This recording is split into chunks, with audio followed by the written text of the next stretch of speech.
বিয়লিৰ model English একাডেমীৰ প্ৰথম বাৰ্ষিক অধিৱেশন আৰু প্ৰতিষ্ঠা দিৱস উদযাপন। নগাঁও জিলাৰ ঢিঙৰ বেচামাৰীস্থিত মডেল ইংলিছ একাডেমীৰ প্ৰথম বাৰ্ষিক প্ৰতিষ্ঠা দিৱসটো ২৭ আৰু ২৮ জানুৱাৰী দুদিনীয়া বৰ্ণাঢ্য কাৰ্যসূচীৰে অনুষ্ঠিত হৈ যায়।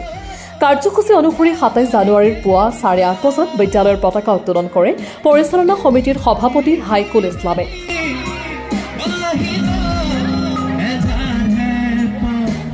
পুৱা ৯ বজাত বৃক্ষৰোপণ কাৰ্যসূচী ৰূপায়ণ কৰা হয়।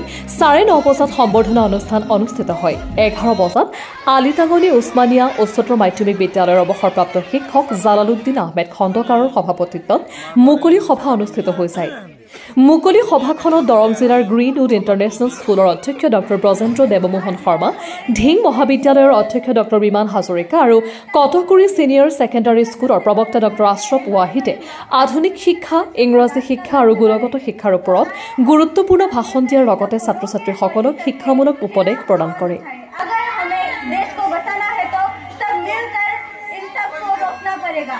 এই মুকলি সভাখনত নগাঁও জিলা পৰিষদৰ প্ৰাক্তন সভাপতি হাইদৰ আলী, বালিজান প্ৰাথমিক বিদ্যালয়ৰ শিক্ষক মুজাম্মিল হুছেইন আৰু প্ৰবক্তা জমিল আহমেদ উপস্থিত আছিল।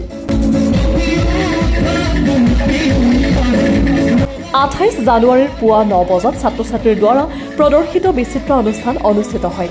বিয়লি ১ বজাত আমন্ত্ৰিত শিল্পীৰ দ্বাৰা গীতৰ শৰাই অনুষ্ঠান অনুষ্ঠিত হয়।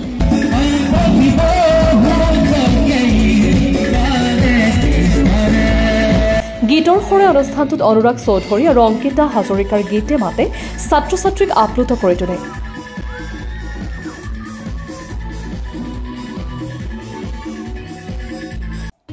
প্ৰথম বাৰ্ষিক প্ৰতিষ্ঠা দিৱসৰ সাংস্কৃতিক অনুষ্ঠানটোত অধ্যক্ষ মাজাহাৰুল ইছলাম আজাদ, শৈক্ষিক সম্পাদক মুস্তাফিজুৰ ৰহমান, ছামিম আহমেদ, অৰ্ণৱ মেধি আৰু শিক্ষয়িত্ৰী মদিনা চুলতানাকে আদি কৰি ছাত্ৰ ছাত্ৰীসকল উপস্থিত আছিল। News desk report, Nagaon times. শিক্ষকসকলৰ ছাৰসকলৰ বহুত ভাল আমি ৰেচপেক্ট পাইছোঁ আৰু সকলো ষ্টুডেণ্টৰ বহুত ভাল ৰেচপেক্ট পাইছোঁ, গাই ভাল লাগিলে। আমি আচলতে শিল্পীসকলে কি ভাল পাওঁ, যাতে আমাক তেনেকৈ ৰেচপেক্ট কৰক, আমাৰ লগতে আমাকো সহযোগিতা কৰক, তেতিয়া আমাৰো গাই ভাল লাগে। আমি আমাৰ মডেল ইংলিছ একাডেমীয়ে দুদিনীয়া কাৰ্যসূচীৰে আজি সমাপ্তিৰ দিন। আমি প্ৰথম দিনাই আমাৰ বিভিন্ন প্ৰান্তৰ পৰা আলহীসকল আহি আমাৰ ছাত্ৰ ছাত্ৰীৰ লগতে এই অঞ্চলৰ ৰাইজক বিভিন্ন উৎসাহ উদ্দীপনাৰে তেওঁলোকৰ ভাষণবিলাক দিছিল। আজি আমাৰ দ্বিতীয় কাৰ্যসূচী আৰু দ্বিতীয় দিনাৰ কাৰ্যসূচীত আমি প্ৰথমেই ছাত্ৰ ছাত্ৰীৰ হতুৱাই সৰু সৰু কণ কণ ছাত্ৰ ছাত্ৰীৰ দ্বাৰাই আমি কিছু ড্ৰামাৰ ব্যৱস্থা কৰিছিলোঁ আৰু তেওঁলোকৰ সৰু কণমানিসকলে এক্টিভিটিৰে নৃত্য ব্যৱস্থা কৰিছোঁ আৰু ছাত্ৰ ছাত্ৰীসকলৰ নৃত্যৰ লগতে তেওঁলোকে যিটো স্পীচ, ইংলিছত তেওঁলোকে স্পীচ দিছে আৰু যিটো এংকৰিং আমাৰ ছাত্ৰ ছাত্ৰী হতুৱাই কৰোৱা হৈছে।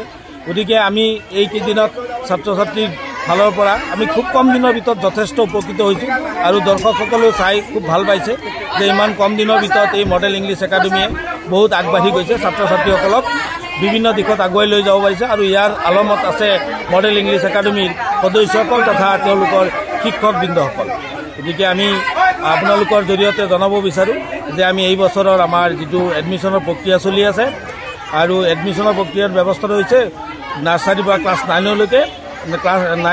ক্লাছ 9লৈকে সম্পূৰ্ণ বিনামূলীয়া এডমিশ্যন চলি আছে।